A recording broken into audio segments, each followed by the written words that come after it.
Welcome. Thanks for coming tonight. Tonight we're continuing our series. It's the last of this semester. It's called God and Reason, a Christian Perspective. Each week, a professor, an academic, or a graduate student talks about reasons why they trust in God, or looks at objections to belief in God, objections to trusting in God. How the night will work tonight is we'll have a lecture on Is the Bible Against Sexual Freedom by Stuart Floyd, who I'll introduce in a second. Then we'll take a brief time of announcements. We'll have Q&A, and that'll go on for about half an hour. So write down questions as he's speaking. And then we will convene at a pub after, Prenup Pub on College, to continue the conversation. You can ask Stuart some questions, meet him if you want. And so that's how the night's going to work. Our original speaker was going to be Dr. Scott Masson of Tyndale University, a professor of English, but his wife has gone to early labor, so he can't be with us tonight. But Stuart is just as qualified and to speak on this topic, and I'm really excited to have him. So I'll call him up now, and we'll get to meet him. So Stuart, nice to meet you. Yeah. You just tell us a little bit about yourself, where you grew up. Are you Canadian? Am I Canadian? How do you respond to that? The answer is no. I grew up in Illinois, in just outside of Chicago. So I am a Chicago native. Went to the University of Illinois and got a couple of degrees in mathematics and computer science. So I have a bit of a background in science, and then also a bit of background in theology. So that's where I grew up. Okay, so you weren't always a believer in God or a believer in Jesus Christ. What kind of how did that shift happen for you? Sure. So no, I wasn't always a Christian. In fact, I was what might be defined as an agnostic. I believe that if God wanted to find me, he knew where I lived, and so he would come find me if he wanted me. And so I spent most of my teenage years away from the faith, most of my early 20s and mid-20s not a Christian, pursuing other pursuits in life. And it wasn't until I met my wife, Heidi, in the professional field. I was called in as an IT professional to teach her how to do some reporting. And nothing says love like the IT field, right? But then I started talking with her, and I found out she was a Christian. And I met so very few Christians in the IT world. I was currently had a consulting company with a man who was a Hindu, a professing Jew, a nominal Christian from South Korea, and myself, an agnostic. And so I wanted to know how and why she could believe in God and at the same time be so intelligent and smart. And she, of course, worked me down slowly. You know, there's no difference between, being a faithful person and also being an intellectual, that you can be both at the same time. And she really worked hard on me to break down some of the presuppositions that I had about faith. And so I credit God with converting me, but I credit my wife with being the means by which that happened. So. Thank you. And then you shifted in careers. You went back to school. What did you study? Sure. So I wanted to understand how to speak the gospel in a way that might be able to reach urban professionals, the people that I had been working with for so many years. And so I didn't really have very many answers. So I thought, why not go to seminary? Because they would have to know all of the answers, right? Right? Well, maybe. And so I went to seminary. I went to Concordia Theological Seminary in Fort Wayne and got a Master's of Divinity degree. And while I was there, I guess they wanted me to stick around for a little while. So I was a graduate assistant for another year and got a Master's of Sacred Theology in Old Testament studies or Hebrew studies. And then for that, what what happened after that, and how do you end up in Toronto, and what are you doing these days? Sure. So I replanted a church. I call it my 75-year-old church plant in Chicago, and I did that for 6 years. Great experience. The people there really taught me how to love people and how to reach people who maybe have some, I guess, presuppositions about the faith. Because the area that I was called to was the biomedical capital of all of the world. Almost every orthopedic device was made. 95% of all devices were made in our suburb. And so I had an opportunity to talk with doctors, with biomedical engineers, with people in the professional trade, and try to get them to understand that life is so much greater than what their studies are. Life is so much greater than their professions. And so, that's what I did. I spent 6 years there, and then we were looking to go plant somewhere in global cities. So we were asked to go look at LA. We were asked to look at Zurich in Switzerland, at a couple different places. And we knew God was calling us somewhere. We just didn't know where. And so finally, we had a friend invite us to come to Toronto. And so we came, and it was just evident that this is where we belonged. I can't tell you precisely, in mathematical terms and quantifiable terms what that is, but we knew that God had called us here. It was just so evident. And so we've been here for 10 months. We started a church on the West End called Charis. It means grace. And we currently meet at the Humber Cinemas, which is at the Jane subway station. So if you head west on the Bloor line, you'll hit us. And we're there at 10 a.m. every Sunday. So yeah, if you don't have a place to worship, please come and join us. Thank you so much. So why don't you give welcome to Stuart Floyd.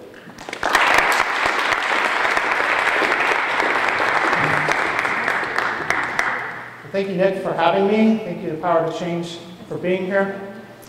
I actually received a call on Tuesday afternoon. So just 2 days ago, from Nick, from my good friend Nick, saying, our speaker for Thursday has just canceled. Would you mind giving a lecture on, is the Bible against sexual freedom? Can you do that in 2 days?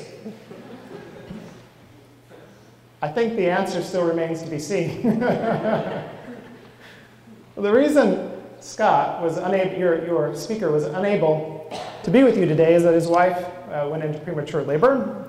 They are having a child. That means Scott is a Christian. The fact that Scott, a man, is having a baby with his wife, a woman, ought to imply something that we will express in greater detail in a minute, that sex is good. As Christians, we're big fans. So here I am, on 48 hours' notice, presenting on the topic of the Bible and sexual freedom. So I can't lose by telling you any of that, because either you'll think this was a brilliant presentation, and how could he put that together in 2 days? Or you'll think, oh, that was a pretty terrible presentation. But it's okay, because he only had 2 days to put it together, right? So now that I've shamelessly appealed to your sympathies, let's get into the topic at hand. First, let me state that the topic, is the Bible against sexual freedom, may be a bit dated. Sexual freedom, or the liberation movement, occurred between 1960 and 1980, primarily the byproduct of the baby boomer generation. The foundational premise of this movement is that sex is human expression. Therefore, all sex is good, and repression of sex of any kind, be it societal laws, cultural norms of shame and guilt, or personal entanglements, are bad. You certainly didn't come to hear about your grandparents' view on sex, but if they were around in the 1960s to the 1980s, that is the predominant viewpoint on sex for that generation. Gen Xers, among whom I am one, lived a generation under this premise, and have long since proven this foundation to be less than desirable. The children of the divorce age, with a string of new moms and dads, aunts and uncles, We are a generation far more restrained in our sexual expression than our parents were. We have learned that not all sex is good. Sometimes people get hurt, most notably the children. To put it succinctly, the unwritten moral code of the Gen Xers is that sex is good as long as no one gets hurt. Exhibit A, Gian Gomeshi, a Gen Xer, who attempted to make the case that sex is good even if people get hurt, so long as they give consent to this harm. What consent means in a deeply uneven power structure in which he holds all the power to fire and hire, to bring into the limelight and dismiss to obscurity, remains to be answered. Gen Xers are only slightly more sophisticated in their understanding of sex than their parents. The question on the table, the question which is far worthier of discussion this morning, or this evening, is how you millennials will choose to view sex. Aldous Huxley shocked the world in 1937 when he wrote A Brave New World. In it, he described a world in which pleasure was merely the pursuit, the highest pursuit that a human could achieve. And in it, he also envisioned a world free from limits on sexual expression. In a New York Times article last year entitled, "What Would Aldous Huxley Make of the Way We Consume Media and Popular Culture?" Adam Kirsch states, "What has come true in Brave New World to a much larger extent is the liberation of sexuality. If you compare our generation to Huxley's, there's no doubt that we listen to more explicitly erotic music, wear more revealing clothing, form and break sexual attachments much more casually, and teach our children to be free from sexual shame. All things he predicted queasily in his novel. There may not yet be a musical instrument called a saxophone, but the internet has done more to make sexual images and sex itself available than anything Huxley imagined. But Brave New World," and listen to this part, "was wrong about the essentials. People still seek intimacy and even monogamy, but on a new basis. Sexual freedom has given our relationships more dignity because they are based on choice and not frustrated need. Nor has the weakening of repression stopped us from cherishing art, science, and the ideal. Human nature in this, as in other respects, is not so malleable as Huxley thought. Brave New World makes the illiberal assumption that giving people more freedom and less authority will degrade them. The challenge the book sets us today is to prove him wrong. Will you, millennials, take the challenge? Will you prove Huxley wrong? So let's begin by first discussing the idea of freedom. The common simplistic thought of our grandparents' generation is that freedom is the ability to do whatever you want. To be free is to live without constraints. And it is true that you are free in this way if you choose not to go to class tomorrow or ever again you have that freedom. You won't graduate, but you have that freedom. Those of us who live in the real world understand that freedom of choice always affects reality. You are perfectly free to choose, but you are not free from the consequences of your choices. So the question when we talk about freedom is not whether you have the ability to choose, but whether you have the ability to choose what is best. Will the effects of your freedom hurt or help others and yourself? The Christian viewpoint on freedom is that you have the freedom to choose the most helpful, even at the expense of your momentary desires. You don't always have to follow your urges when those urges may be harmful. That's a far more sophisticated viewpoint on freedom, but if you miss it, the rest will be hard to follow. Freedom isn't the ability to do whatever you want in the moment. It's the ability to do what's helpful. That's freedom. Sexual freedom is simply a category of this. If it's true of every choice you make, then it's true of sexual choices as well. This is a mixed room. You have the ability to pair up and go have sex right now. The question is not whether you can make that choice. You've always had that freedom. The question is whether you can live with yourself and others afterwards. Do you have the freedom to choose a better, if more sophisticated view of sex? So now we're going to look at the biblical view. I want to say, whether you're a Christian or not, what I'm about to tell you is descriptive of the human condition. It is not prescriptive. Sociologists, psychologists, anthropologists all study the Bible, not to learn about God, but to study the human condition. Most of what I'm about to tell you will be descriptive. I had a good friend and colleague at Hebrew Union Seminary who expressed that the totality of the human condition can be summed up in Genesis 1-3. And I think he's onto something. Certainly when it comes to sex, we have a blueprint for sexual freedom. In Genesis 1, as many of you may know, God creates all things, and the crowning jewel of his creation, he fashions humanity in his own image. Humanity is distinct both from the animal world and from the angelic world. We are more than the sum total of our urges and desires. I'm extrapolating, but just to give an example, my dog never seems to question why it exists or if his career is meaningful. A lion rarely agonizes over the emotional pain it causes the wildebeest. It simply eats its meal. And we are distinct from the angelic world. We have bodies, which means we have both physical form and sexual function.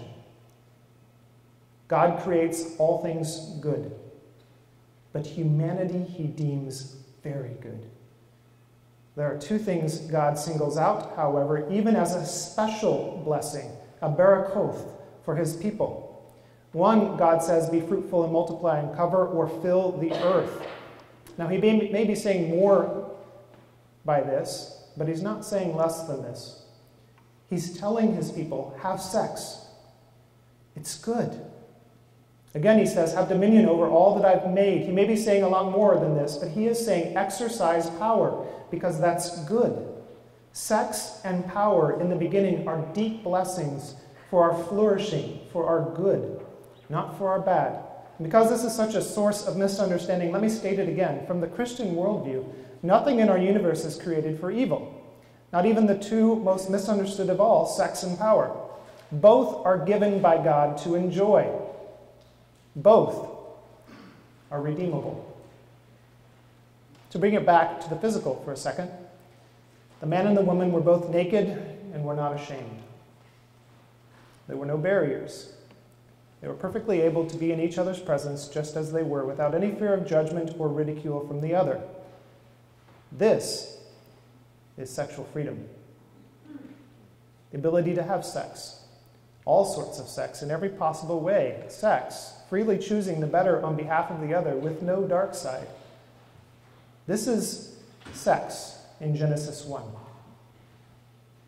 In Genesis 3, we have the famous story about the snake and the fruit of the tree of the knowledge of good and evil. And like C.S. Lewis, I will simply state that much can be made of this story and probably should. However, I lack the imagination to understand it fully. So I will simply summarize this story in the way the church has always done so, as open rebellion against the God who created them. And the results of this disobedience are immediately evident and directly applicable to our understanding of the biblical view of sexual freedom. The first act the men and women do after eating this apple is cover up. There is now a wall, a barrier, sexual distrust. There's a part of us that is now concealed and a part that is revealed. We are a divided people, and that extends much deeper than our skin. God describes this posture to the man. He says, there will now be enmity between you and the woman.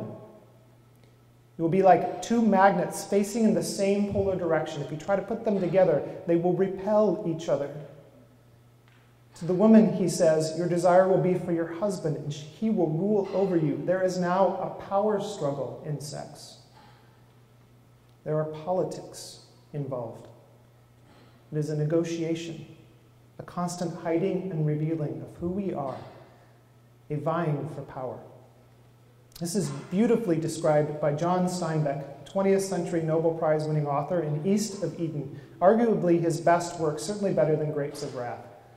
His most famous writing when he's describing this character, Kathy. He says this: Kathy learned that she was very young, that sexuality, with all its attendant yearnings and pains, jealousies and taboos, is the most disturbing impulse humans have. And in that day, it was even more disturbing than it is now, because the subject was unmentionable and unmentioned. Everyone concealed that little hell in himself, while publicly pretending it did not exist. And when he caught up in it, he was completely helpless. Kathy learned that by the manipulation and use of this one part of people, she could gain and keep power over nearly anyone. It was at once a weapon and a threat. It was irresistible. And since the blind helplessness seems never to have fallen on Kathy, it is probable that she had very little of the impulse herself, and indeed felt a contempt for those who did. When you think of it in one way, she was right. Lean in on this part. What freedom men and women could have, were they not constantly tricked and trapped and enslaved and tortured by their sexuality? The only drawback in that freedom is that without it, one would not be a human. One would be a monster. Did you catch that? It's a catch-22. We could have freedom if we weren't trapped by our sexuality, and yet without our sexuality, we wouldn't be human. So how do we negotiate? Well, it's not easy. One of the first things people new to the Bible will notice is the sexual explicitness of its stories. Abraham tries to give his wife Sarah away to two different men. He sleeps with Sarah's personal assistant Hagar, causing relational dynamite with both women. Lot defends two men from a mob of other men who want to rape them. Lot has sex with not one, but two of his biological daughters. We're not even to Genesis 25. Jacob has sex with a woman he thinks is the love of his life, but it turns out to be his sister. He has to end up marrying both of them. Dinah is allegedly raped. Judah leaves on a business trip and, as is his custom, has sex with a prostitute along the way, only to find out that it was his daughter-in-law, Tamar. The only guy to remain chaste in the entire Genesis story is Joseph, who is thrown in jail because he won't sleep with his Egyptian master's wife. How do we negotiate? If they made a TV series out of the events in Genesis, most Christians would boycott it for being too sexually explicit, pornographic, and opposed to the Christian worldview of marriage. What's going on? You'll find in each story a hiddenness, be it deceitfulness, drunkenness, or force being used as the subcontext for sex. Over and over again, this will be the way sex is used, or if you will allow me to make this call, misused. There is another viewpoint expressed in the Bible as well. In Genesis 4, we read, Adam knew his wife Eve. She conceived and bore a son, Cain, saying, I have gotten a man, the Lord. He knew her. We have already seen that the Bible is pretty explicit about sex. If this is a euphemism, it is most certainly more than that. For instance, David and Bathsheba. When David sees Bathsheba bathing on the rooftop, naked, glistening in the moonlight, he has her husband killed. He takes her for herself. The word used is shakav. It means to lie down with, or in our common vernacular, David got laid. The Bible rarely speaks in euphemisms. There is more to this word know, or yada in the Hebrew, from whence Seinfeld fans, if you're out there, might know is the basis for the yada yada yada conversation. Yada has a wide range of uses, but it also always involves the acquisition of wisdom, knowledge, and understanding. Yada implies that to have what is hidden becomes revealed.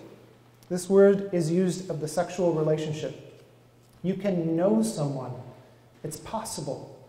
In a safe, unguarded, real, full picture of another person kind of knowing, both the good and the bad, the revealed and the hidden. To know in the biblical worldview is the actual word used to describe sex positively. In its use, in the scriptures. Biblical scholars will note that there is no marriage ceremony until Genesis 29. That's a lot of history without formal vows, and all of the celebration that happens after the reception.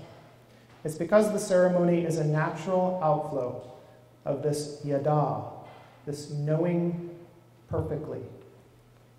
Marriage is nothing more than the lifelong desire to return to Eden, to live without loincloths, to drop the guardedness and natural distrust we have for each other, and become vulnerable in the deepest sense of the word, to potentially be wounded by the knowledge we give another human about ourselves.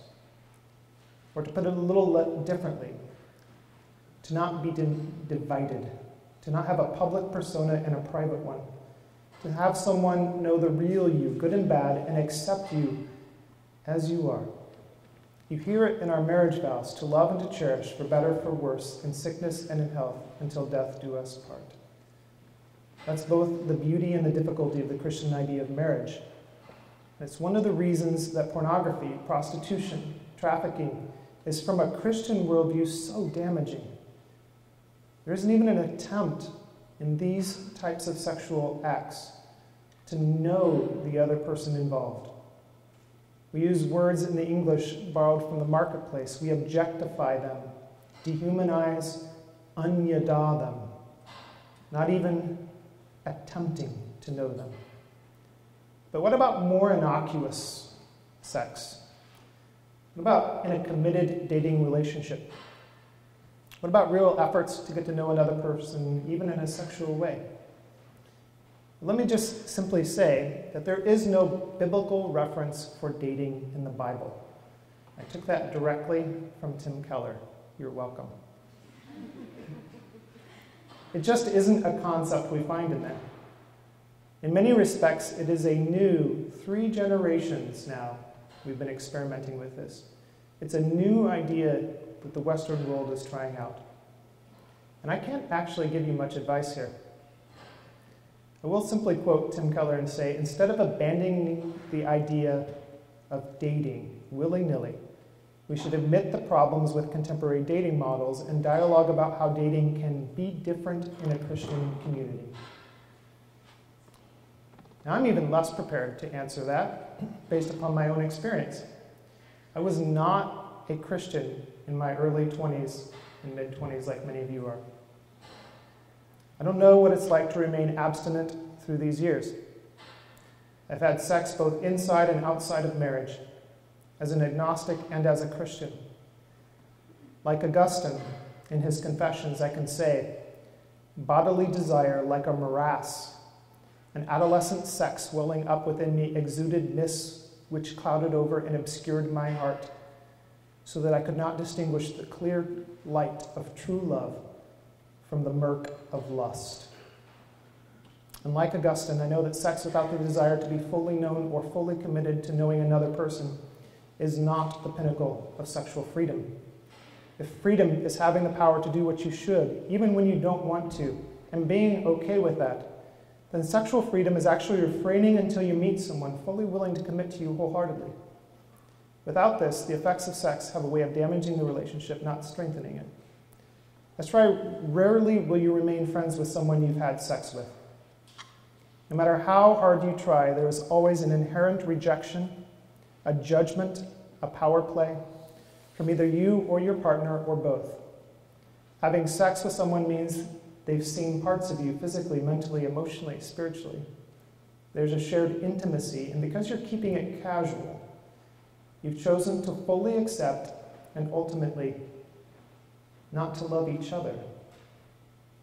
Otherwise, you would still be happily committed to each other, having sex even today. It's also why marriage is not foolproof. People constantly change, and often the person you committed your life to knowing isn't the person you are now married to. When my wife Heidi and I started dating, I was a senior software consultant. When we were married, I was an IT director. 3 years in, I was a seminary student with a part-time job as an adjunct professor of computer science at a local community college. Then she was married to a pastor and now a church planter. All one same person. You're always aiming at a moving target. and that is just part of life. None of you, once you've finished studying medicine or engineering or graphic design or artistry or whatever it is you're doing, maybe you're an undecided right now, you wouldn't stop learning your field. You would continue to grow. The same is true of marriage. Be a student of your spouse. Study and relearn him or her. Yada is also used of our divine relationship, and this is where we'll move from descriptive to prescriptive for just a second. Yada is the intimate knowledge God has of us, and we can have of God. God knows us. Nahum 1:7, the Lord is good, a stronghold in the day of trouble. He knows, he yadas those who take refuge in him. It is also the way we can know God. Psalm 9:9-10, the Lord is a stronghold for the oppressed, a stronghold in times of trouble. And those who yada, who know your name, put their trust in you. For you, O Lord, have not forsaken those who seek you. The sexual imagery in Hosea is unmistakable. Hosea 2:20, and I will betroth you to me forever. I will betroth you to me in righteousness and in justice, in steadfast love and in mercy. I will betroth you to me in faithfulness. He's speaking to his church. And you shall know, you shall yada the Lord. What is this yada? It is the perfect knowing of another human being. If God is even half the being that Christians claim, then it is only logical that he knows us, both the parts of ourselves we put out there for public consumption and the parts we reserve for ourselves and the select few we let in. God knows it all, and he invites us to know all of it about him as well. By the time Jesus of Nazareth hits the scene over 1,000 years later, it is already well established that God desires intimate knowledge with his people. Song of Songs, one of the most sexually explicit and emotionally charged parts of the Bible, expresses yada perfectly. How beautiful are your feet in sandals, O noble daughter. Your rounded thighs are like jewels, the work of a master hand. Your navel is a rounded bowl that never lacks mixed wine. Your belly is a heap of wheat encircled with lilies. Your two breasts are like two fawns, twins of a gazelle. Don't try those. These are not really good pickup lines. Your neck is like an ivory tower. Your eyes are pools in Heshbon by the gate of Bath Rabbim. Your nose is like a tower of Lebanon, which looks toward Damascus, I guess. Your head crowns you like Carmel, and your flowing locks are like purple. A king is held captive in the tresses. How beautiful and pleasant you are, O loved one, with all your delights. Your stature is like a palm tree, and here we are. And your breasts are like its clusters. I say, I will climb the palm tree. Whoa. And lay hold of its fruit. Oh, may your breasts be like clusters of the vine, and the scent of your breath like apples, and your mouth like the best wine. It goes down smoothly for my beloved, gliding over lips and teeth. I am my beloved's, and his desire is for me. Christians and Hebrews for centuries debated whether this should even be included in the Bible. Maybe you're questioning yourself. And if it is this meant to describe our relationship with God or the physical sexual relationship between two lovers? The answer which scholars throughout the ages, scholars I've studied, like Bernard of Clairvaux, the answer they gave is yes. So Jesus experiences no pushback when he comes and calls himself a bridegroom and his people the bride. There are many ways to describe the gospel. There are medical ways. God heals you. There are business ways. He pays your debts. But perhaps the most influential is this. God knows you, everything about you, and is willing to accept you as a perfect bridegroom would accept a lovely, broken, yet beautiful bride. He knows everything you keep from others. He knows your sexual fantasies, your sexual desires, your sexual choices. your sexual conquests, and your sexual regrets. He knows them all. He knows what sex you've had in the past, he knows what sex you'll have in the future, and he knows what sex you wish you could have. And like Abraham, Hagar, Lot, Jacob, Leah, Rachel, Dinah, Judah, Tamar, and Joseph, none of this precludes you from having true intimacy with God. Most of us get to hide our sexual life. It is private. Have you ever wondered what it must have been like to be any one of those people who had their sex lives literally written about for the world to see, to have for 3,000 years billions of people hear about your sexual adventures like they have with Abraham, Jacob, and Joseph? What would motivate someone to want to put that down on paper, to have it scrutinized? Perhaps one of the answers is this. They wanted us, the readers, to know that one, they get you. Not much has changed. And two, there is a love so much greater awaiting all of us. Thank you.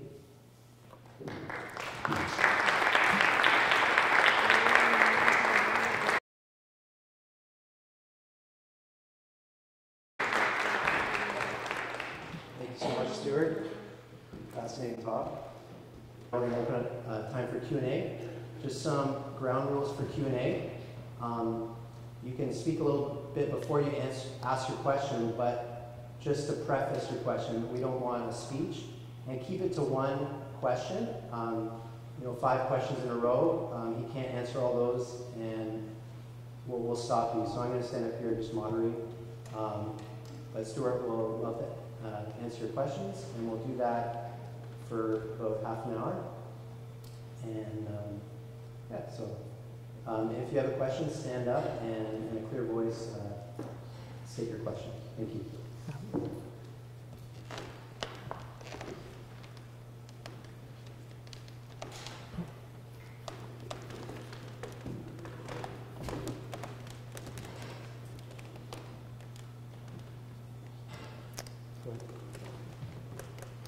So I noticed you didn't talk about homosexuality at all. Do you want to give a few words on that?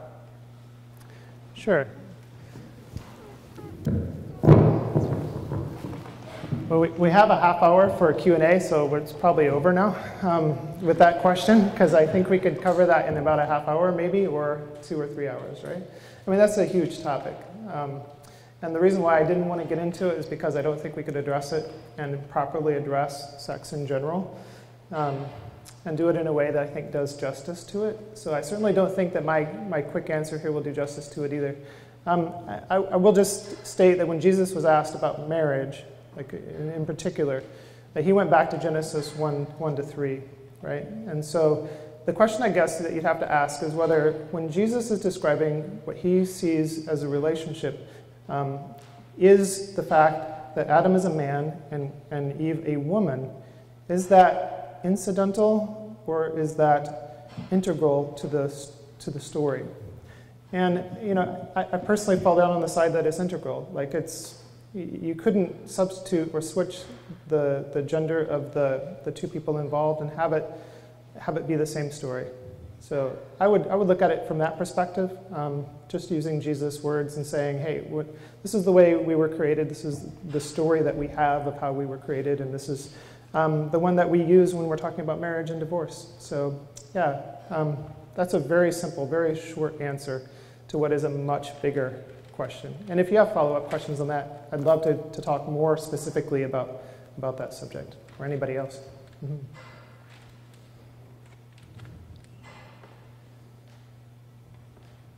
Yeah, go ahead. So do you think that intimacy and sexuality can be coupled?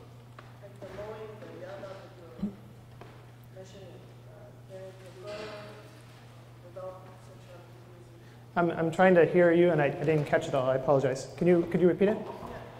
Do you believe that intimacy and sexuality can be decoupled? So the knowing, the yada you're mentioning, is fully can be fully without sexuality?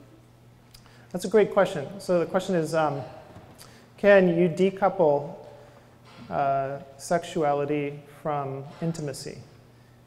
And I think if you look at just, I don't even know what the number is now, but the billion-dollar pornography industry would be proof that you can decouple the two. The question is whether that's what we would consider to be right?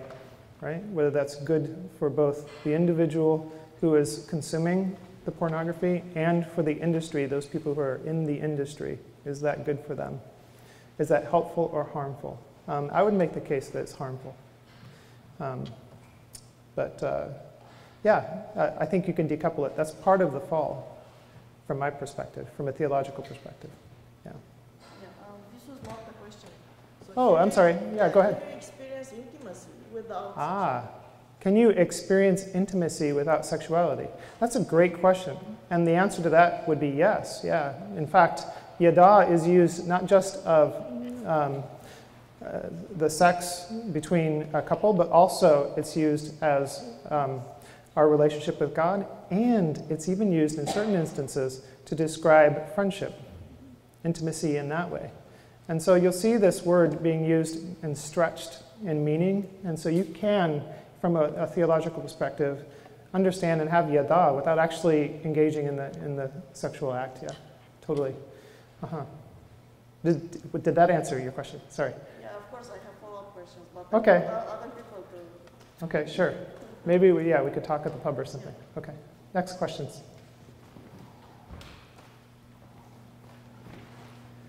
Yeah, go ahead. You use the Genesis first 3 chapters to say Yeah. in God's initial plan, sex may be have something to do with reproduction. Sure, of course. So what's your idea about these two? Should they be always linked, or can they be decoupled, just like you said? Yeah, that's another really great question. One that would take more than a half hour for me to answer. Yeah. So just to rephrase it, and if I get this wrong, please correct me. To rephrase your question, in the Genesis narrative, sex is specifically designed for reproduction, for being fruitful, right? And so can you decouple the reproductive from the act itself, right? So birth control, as you kind of go down the list of some of the ways in which we do that today. Great Christian scholars are all over the place on this, really depending upon what tradition they come from. And so I don't want to dishonor any one tradition by saying sort of what is like biblically correct and not. I would simply state that there is a connection. There's a strong connection between sexuality and reproduction. And you'll find this all throughout the scriptures. And so it's hard to find it or see it in a way in which it's decoupled in the scriptures. There might be one issue in which Onan, he is supposed to perform sexually so that the woman can actually produce a child. And he refuses not to, and God acts in a very definitive way, in a very negative way toward Onan for doing that. And so, I think we would generally see a connectedness, but without dishonoring anyone's tradition, I don't want to go any further with that. Like my personal opinions, we can maybe talk about afterwards. Okay? Yeah. Other thoughts? Yeah. Go ahead. So it's pretty common in our culture for a couple to meet, start dating, move in together, and we just see that all over Toronto. I'm wondering from your perspective, what is missing, or like what is lost in that? Because we know, I'm sure many of us know couples who seem quite happy with their life and their relationship in that kind of context. Okay, so if I can understand the question correctly, we see a lot of people who are coupling these days, dating, maybe moving in together, and living life together as if what we would traditionally see as married. Yeah, without the marriage ceremony, vows. Without the ceremony, yeah. And so the question would be, what specifically was your question? How do we address that, or like what is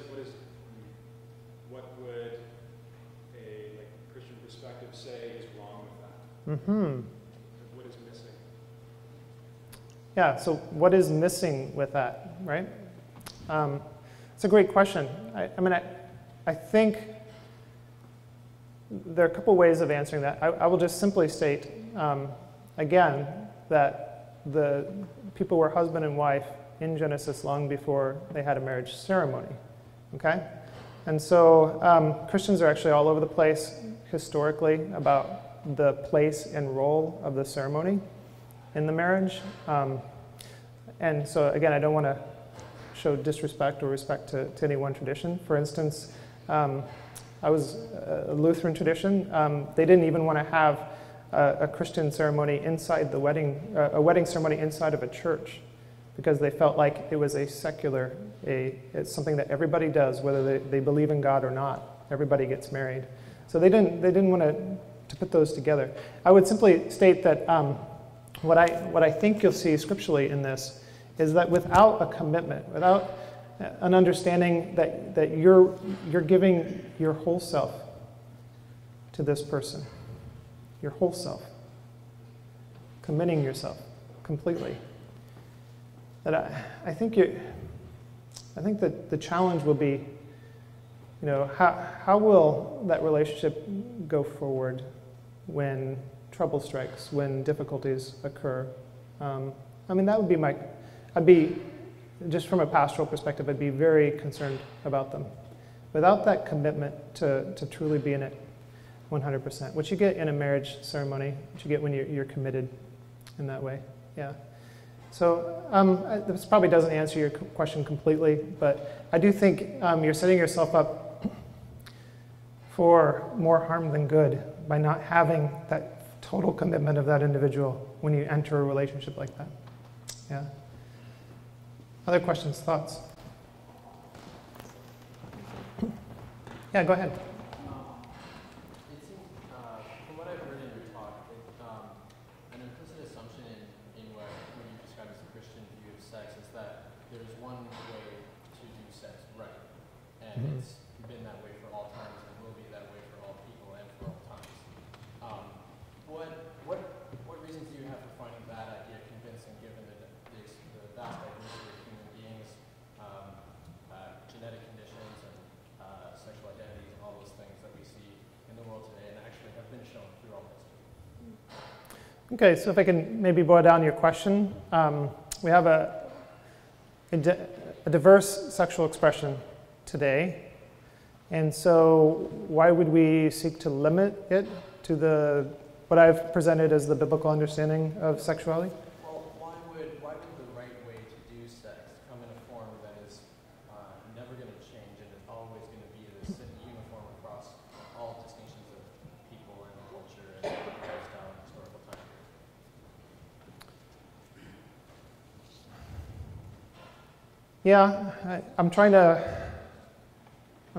bring a better question out of that, because I don't know that. Well, why is it convincing that there would be one answer?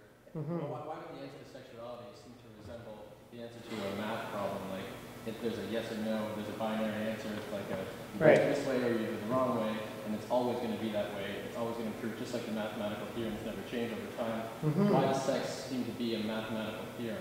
Well, sure, you almost answered it right there, right? Your own question. It doesn't change over time. All right, so the question, I guess, that you're asking is, would God's view, are you asking if it's God's viewpoint that might change over time, or ours? No, why does the form of the answer as being unchanging and irrespective of cultural and historical time period, why does that seem like a convincing form for the answer to what is the right way to have sex? Yeah. Yeah. Why does that seem convincing to you? Why does it seem like we should have only one way? Yeah. Why do I personally think that? But it's very interesting. So I went through a whole list of